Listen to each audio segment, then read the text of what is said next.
What if I told you that somewhere in America stands a forgotten house where every person who entered after sunset disappeared without leaving behind a single body? For 20 years, police searched. Paranormal investigators risked their lives. Journalists tried exposing the truth. None of them could explain why every clock inside the house stopped at exactly 2:17 a.m.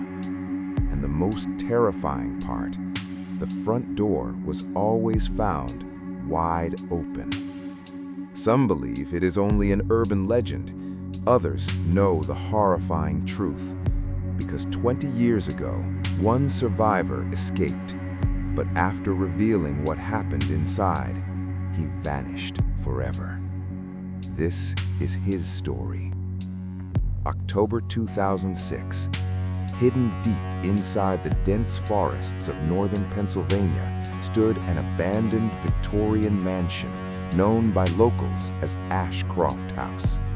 The mansion had been built in 1893 by wealthy businessman Richard Ashcroft, a man respected for his fortune but feared for his strange obsession with death. Historical records claimed he collected funeral masks, preserved human skeletons, and filled the mansion with bizarre antiques gathered from abandoned cemeteries across Europe. When Richard died in 1911, the house remained empty. Over the following decades, countless owners attempted to renovate it. None stayed longer than a few weeks. Workers reported hearing footsteps above empty rooms, doors locked by themselves. Children's laughter echoed through hallways despite the building being completely deserted. By the early 1980s, Ashcroft House had become one of Pennsylvania's darkest legends. Teenagers dared each other to spend one night inside. Hunters avoided the surrounding woods. Even experienced police officers refused to answer disturbance calls after sunset. Still, no official explanation ever existed until October 18, 2006. 5 college friends from Philadelphia decided to investigate the legend for themselves. Their names were Ethan Walker, Melissa Grant, Ryan Collins, Jason Brooks, and Emily Sanders. All were studying documentary filmmaking.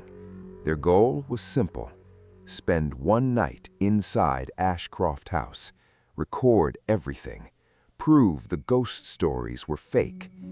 They packed cameras, extra batteries, flashlights, sleeping bags, food, and emergency radios. Before leaving campus, Ethan joked, "If ghosts exist, tonight we're winning an Oscar." Everyone laughed.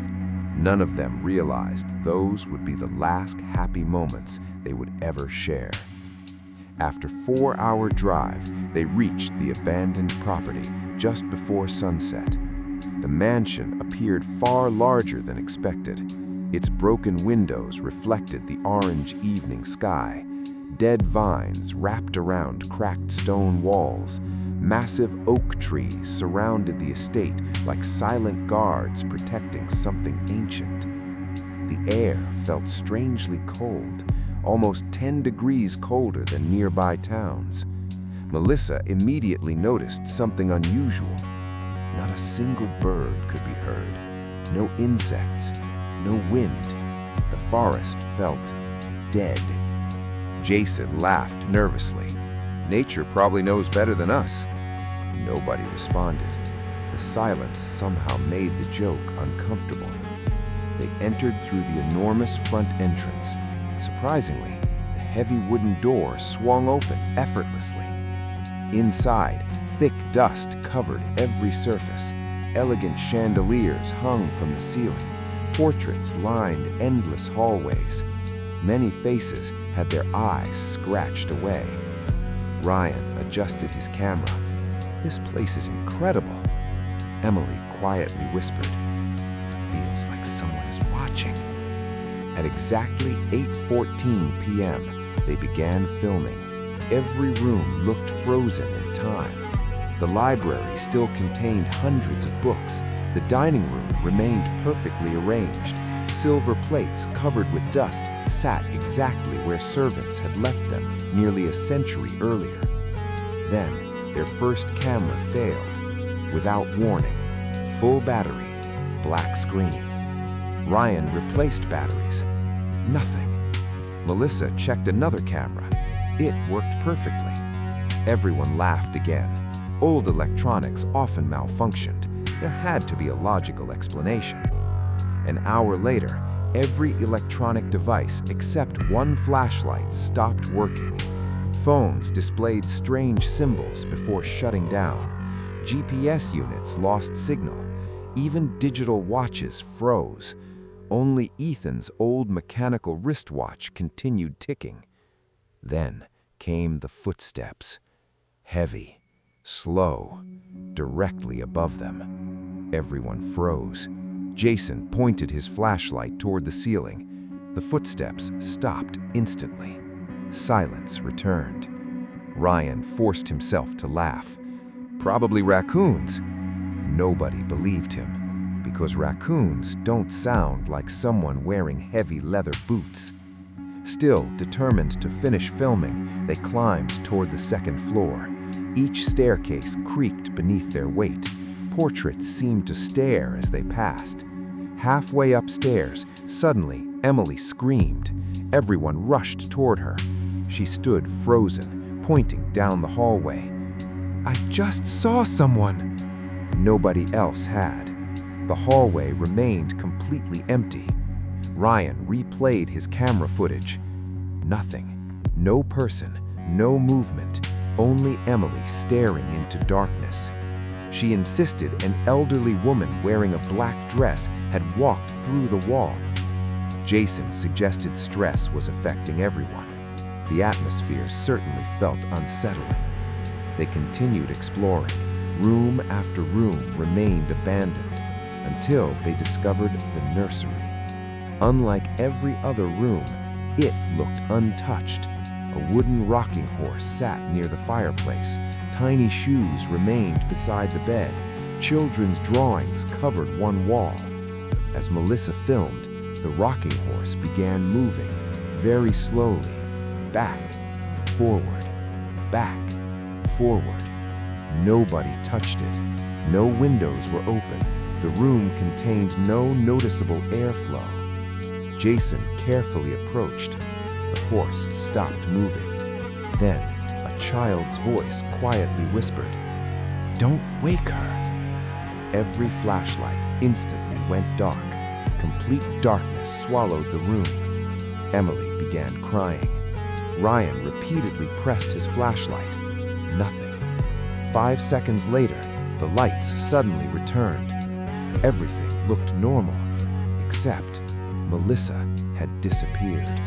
Her camera remained on the floor, still recording. They shouted her name. No answer. Every room was searched, every hallway, every closet. Nothing. As if Melissa had never existed. Panic spread instantly.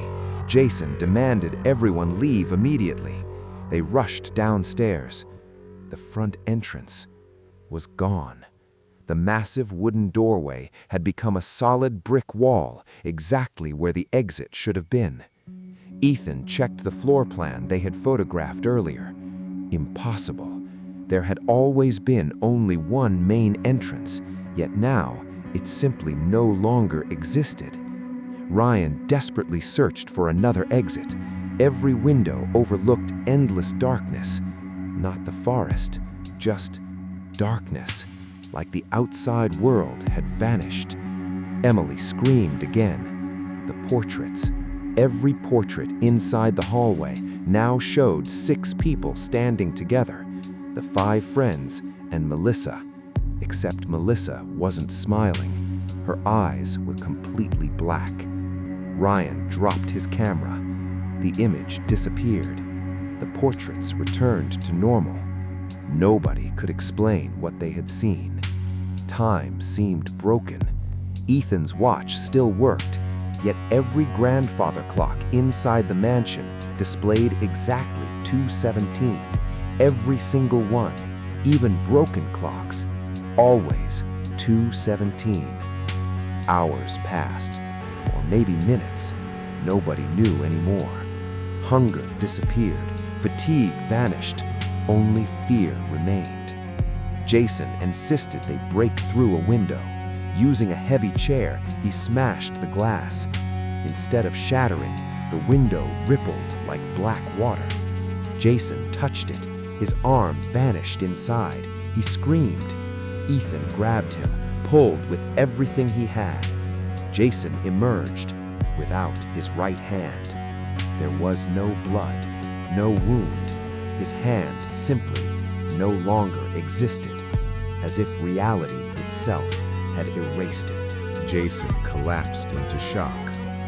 The others stared in horror.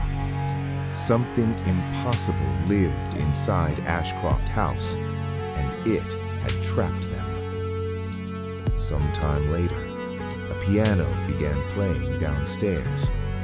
Soft, beautiful, a lullaby. The melody echoed through every hallway. Ryan whispered, "Nobody touch anything." But Emily slowly stood up, her face completely expressionless. She walked toward the staircase. No matter how loudly they shouted, she never responded. She disappeared into the darkness below. The music stopped. Moments later, Emily's terrified scream echoed through the mansion. Then, silence. She was never seen again. Only 3 remained. Ryan suggested recording final messages for their families. His camera somehow worked again. Each friend spoke directly into the lens, apologizing, crying, saying goodbye. When Ryan replayed the footage, none of them appeared. Instead, the recording showed dozens of pale figures standing silently behind the camera, all staring, waiting. Ethan destroyed the camera immediately. Jason's condition worsened. He insisted invisible people surrounded them. He begged them not to listen if anyone called their names. Minutes later, someone whispered, "Jason." The voice sounded exactly like his mother. Jason smiled, walked into a nearby hallway, and disappeared forever. Only Ethan and Ryan remained alive. Eventually, they reached the mansion's attic.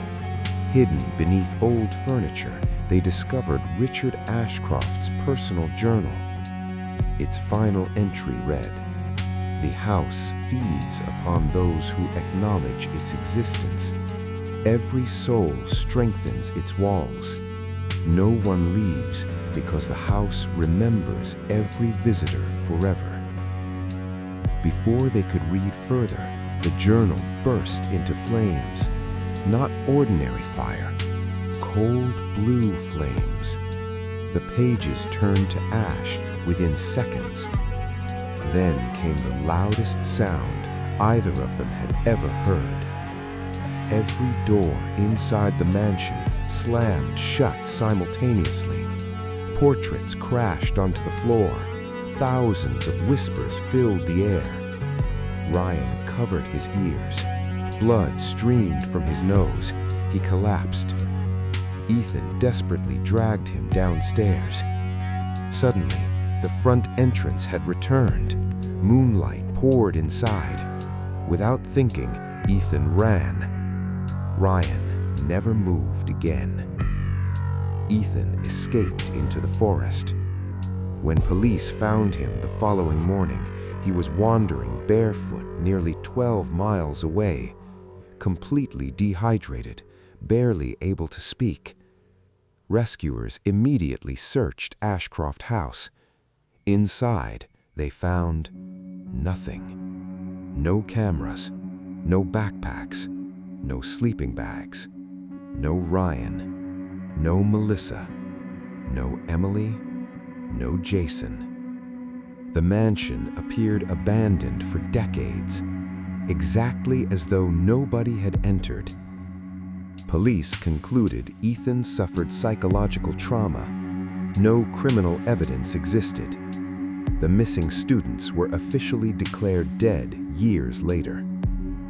Ethan spent months in psychiatric care. He refused interviews, refused visitors. Only once did he publicly speak, during a small documentary recorded in 2008. He ended the interview with one chilling sentence: "The house doesn't kill people, it keeps them." 2 weeks after the documentary aired, Ethan Walker disappeared from his apartment. The front door remained unlocked. Dinner sat untouched on the table. His shoes were still inside. Security cameras captured only one thing. At exactly 2:17 a.m., Ethan calmly opened his apartment door, smiled at someone standing outside, someone invisible to the camera, then stepped into the darkness. He was never seen again. Today, Ashcroft House still stands, hidden within the Pennsylvania wilderness. Authorities discourage trespassing. Local residents avoid the surrounding roads after sunset. Some hikers claim they occasionally hear a piano drifting through the trees. Others say that if you stand outside the mansion at exactly 2:17 a.m., you can see faces staring from the upstairs windows. The official records still list the disappearances as unexplained, but those who know the legend believe something far more terrifying. They believe Ashcroft House was never haunted by ghosts. The house itself was alive, and every person who entered simply became another memory trapped within its endless walls. Forever, the years passed. The story should have faded into local folklore. Instead, it became even more terrifying. Because in 2016, exactly 10 years after Ethan Walker disappeared, a retired detective named Samuel Carter decided to reopen the forgotten case. Carter had spent over 30 years investigating missing persons across Pennsylvania. He had seen serial killers, cold cases, false confessions, and crimes so brutal they haunted his dreams. But one file had never left his desk: the Ashcroft House disappearances. Officially, the case was closed. Unofficially, nothing made sense. 5 healthy adults had vanished without leaving behind a single trace. No bodies, no DNA, no fingerprints, nothing. The detective believed every mystery had a logical explanation, until he stepped inside the mansion himself. Unlike the students, Carter prepared carefully. He carried paper maps instead of GPS, mechanical watches, film cameras, handwritten notebooks. He had read Ethan Walker's entire testimony hundreds of times. One sentence kept repeating inside his mind: "The house remembers every visitor." Carter wanted proof. If the mansion truly manipulated electronics, mechanical equipment should survive.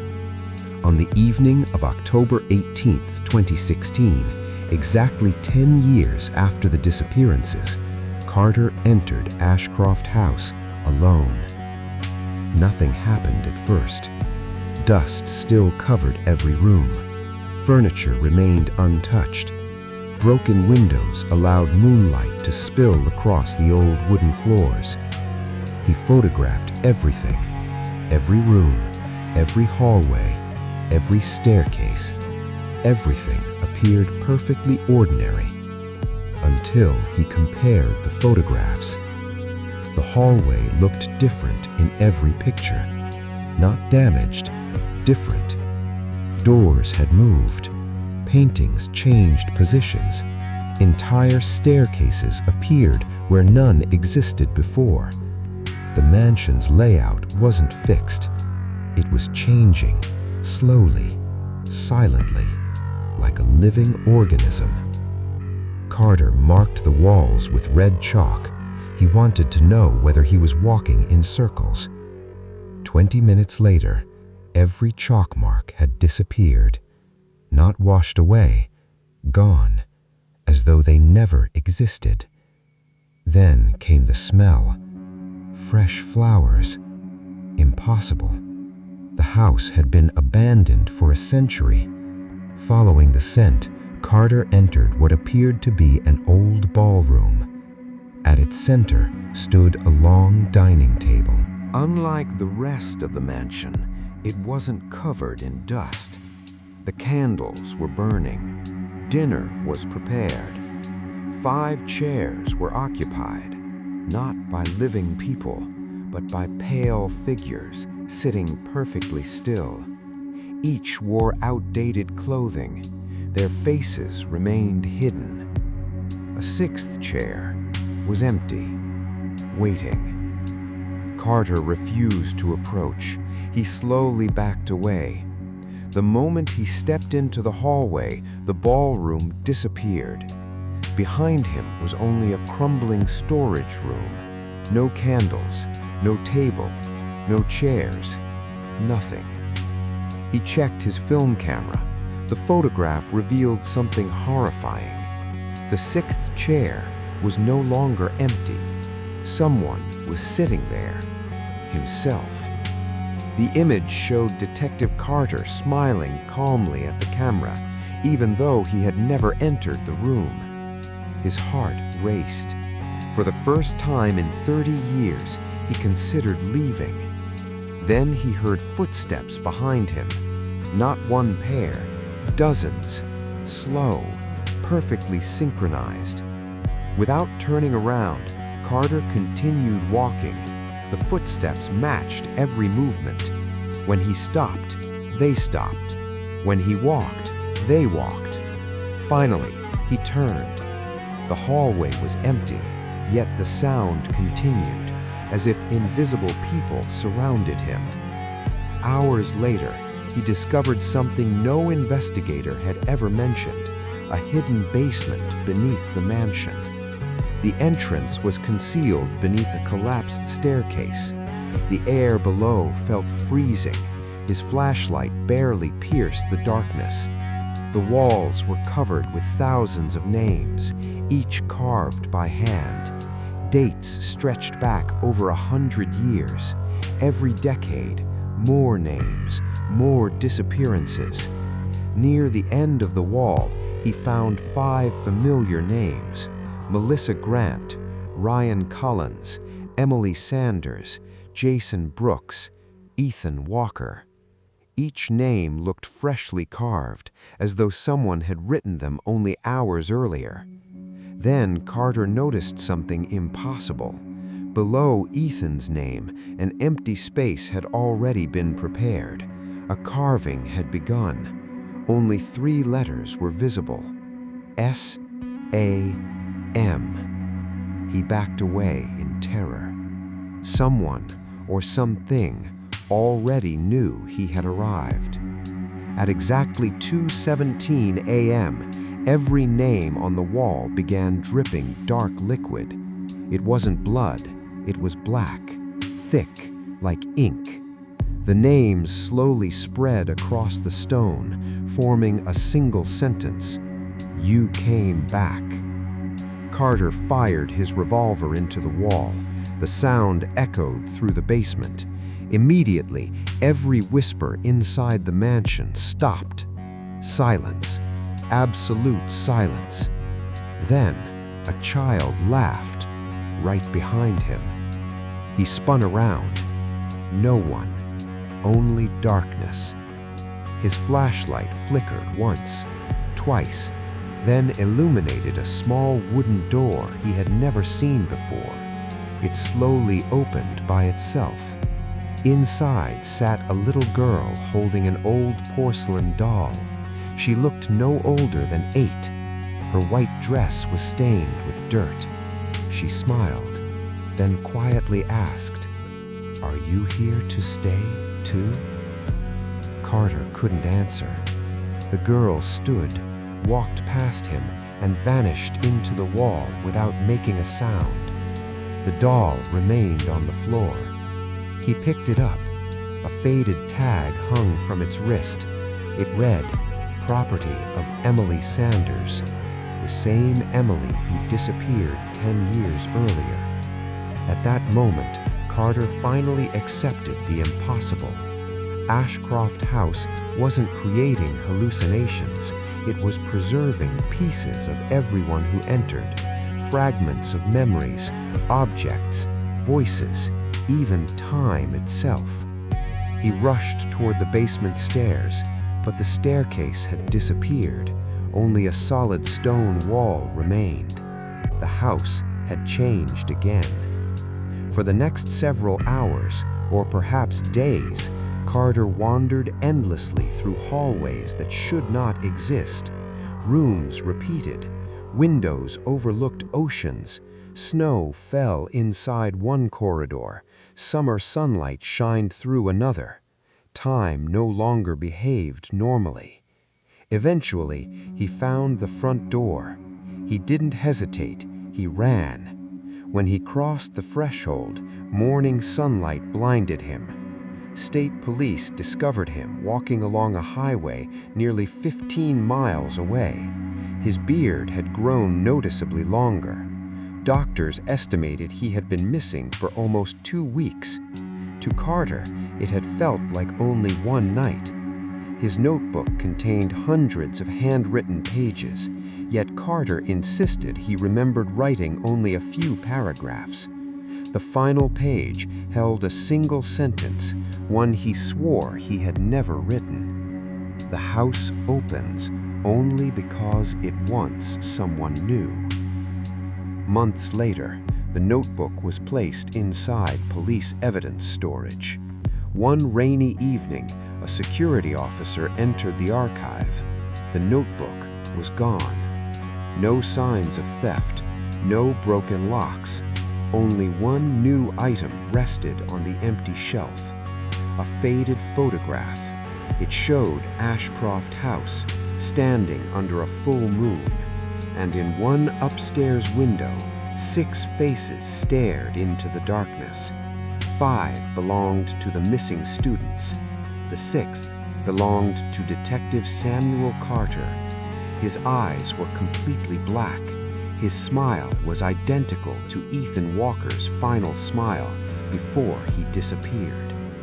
The case was quietly sealed once again, but people living near the forest still tell visitors one warning.